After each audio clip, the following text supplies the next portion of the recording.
오탈자 제도의 피해자들에게는 사실 로스쿨 제도의 설계 과정에 관여했던 사람으로서는 상당히 미안한 마음을 가지고 있습니다. 변호사 시험 제도가 잘못되는 바람에 수없이 많은 사람들, 특히 오탈자 제도의 피해자 여러분들이 그 피해를 보게 되고 있는 그런 상황이죠.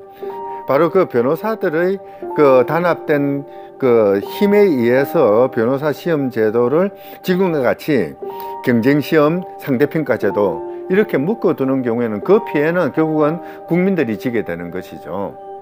국민들이 법률 서비스를 제대로 공급받지 못하거나 또는 법률 서비스 비용이 상승하는 이런 현상도 야기되게 되는 것이거든요. 5년에 한정해서 5번만 할 수 있도록 한 거는 이거는 경우에 따라서는 영원히 그 사람에게 어떤 변호사가 될 수 있는 자격 기회 자체를 박탈해 버리는 게 돼버리거든요. 그런 의미에서 이거는 위헌적인 것이라고 해야 됩니다. 헌법재판소는 이 부분에 대해서는 판단을 바꿔야 될 것 같아요. 헌법재판소가 제고를 하기 전에 정부는 또는 국회는 이 부분에 대해서 입법 개선을 해야 될 필요가 있습니다. 변호사 시험법을 개정을 해서 그 제도 자체를 없애든지. 안녕하세요. 오탈문화 채널의 최초 교수님 출연자 있습니다. 건국대학교 법학전문대학원의 한상희 교수님 모셨습니다. 네, 반갑습니다. 교수님께 찾아온 이유가 저희 변호사 시험법 7조 그걸 만드실 때 관여를 하신 분이라고 들어서 그것만 변호사법의 제정 과정에 그 관여를 했다기보다는 로스쿨을 전반적으로 설계할 때 그때 이제 로스쿨 제도가 어떤 모습이어야 되고 어떤 방향으로 로스쿨을 설치하고 또 인가 신청을 하고 심사를 하고 또 이제 로스쿨의 교육은 어떤 내용이 되어야 되는가 뭐 이런 부분 이야기를 할 때 그때 이제 참여를 했었죠. 그러니까 시험과 선발이라는 그런 방식이 아니라 교육과 양성이라는 방식으로 바뀌어야 된다라는 게 로스쿨 제도의 기본적인 취지거든요.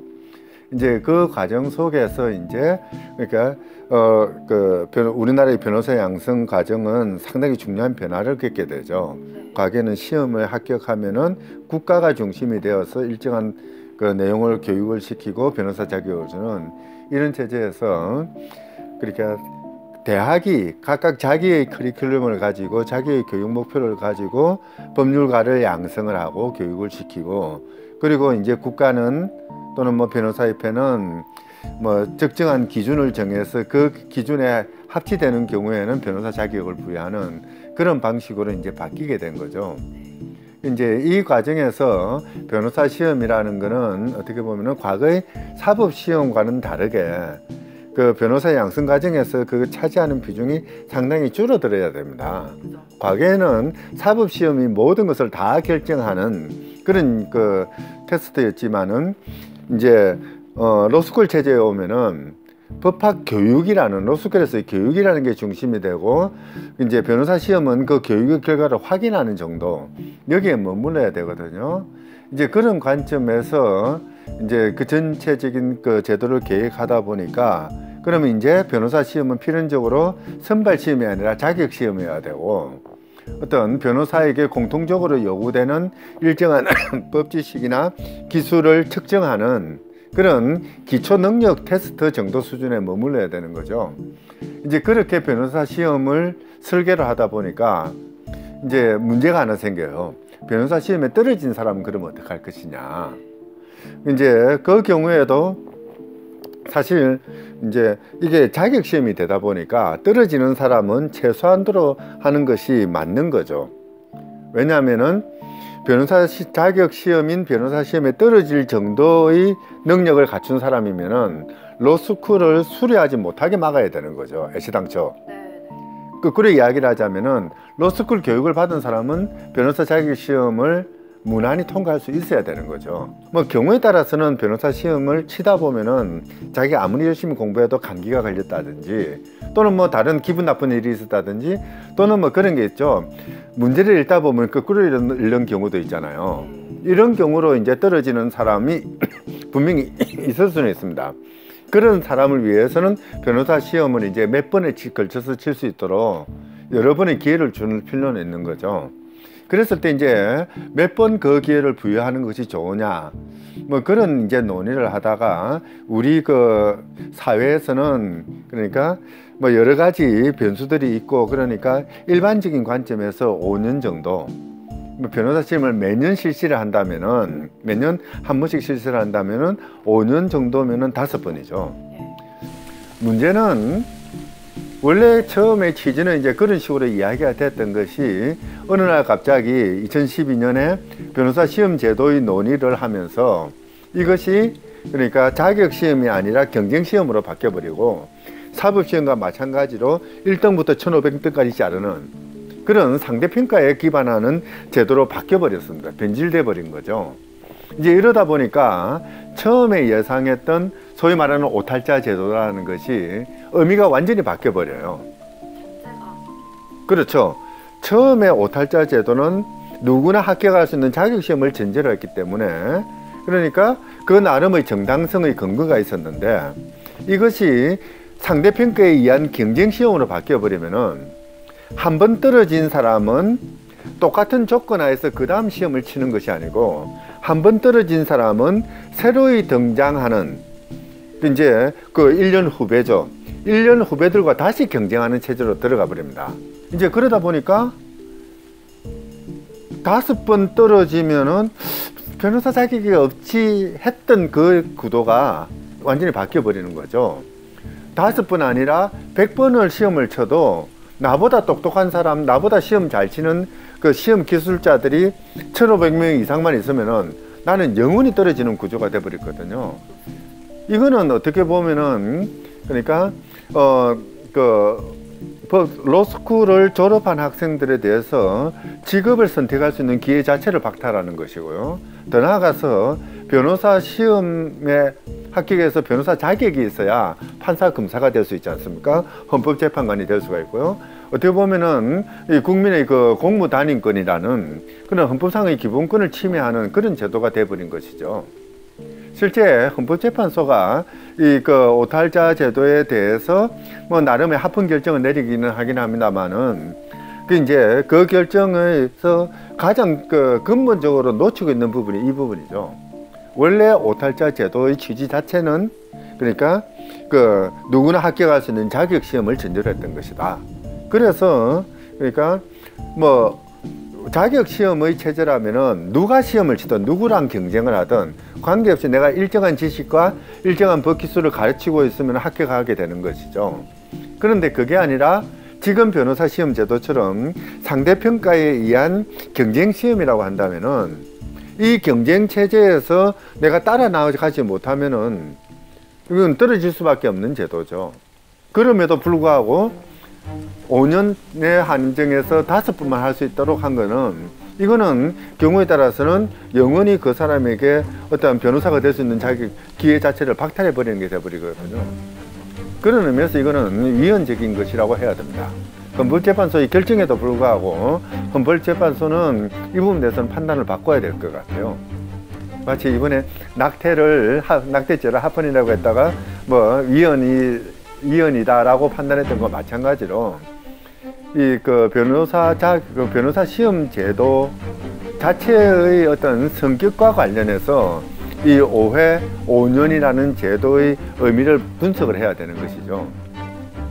당연히 헌법재판소가 재고를 해야 될 것이고요. 헌법재판소가 재고를 하기 전에 정부는 또는 국회는 이 부분에 대해서 입법 개선을 해야 될 필요가 있습니다. 변호사 시험법을 개정을 해서 그 제도 자체를 없애든지 또는 그것보다는 더 중요하게는 변호사 시험을 이렇게 본래의 취지대로 상대평가에 의한 경쟁체제가 아니라 절대평가에 의한 자격체제. 그래서 법학전문대학원 교육을 수어를 그러니까 그 무리 없이 받은 사람이라면은 별다른 어려움 없이 합격할 수 있는 그런 제도로 바꿔 나가야 되는 것이죠.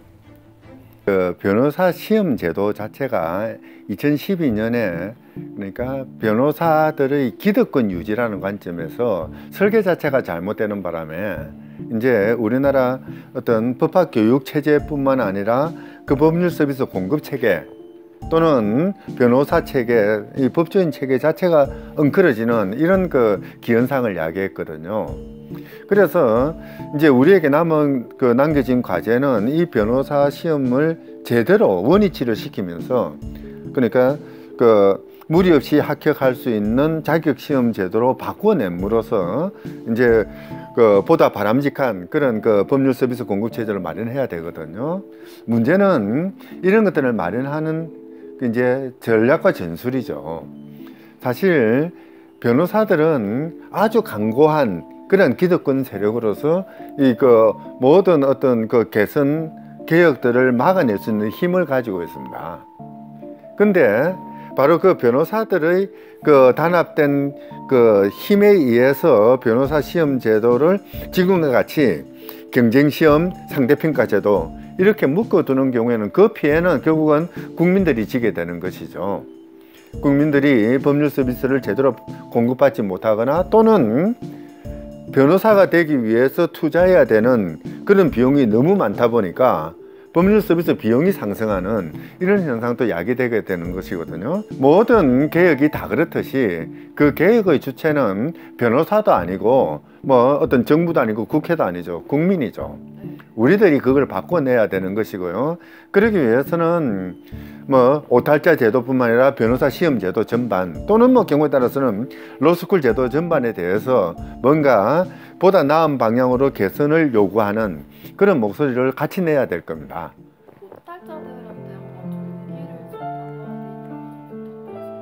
오탈자 제도의 피해자들에게는 사실 로스쿨 제도의 설계 과정에 관여했던 사람으로서는 상당히 미안한 마음을 가지고 있습니다.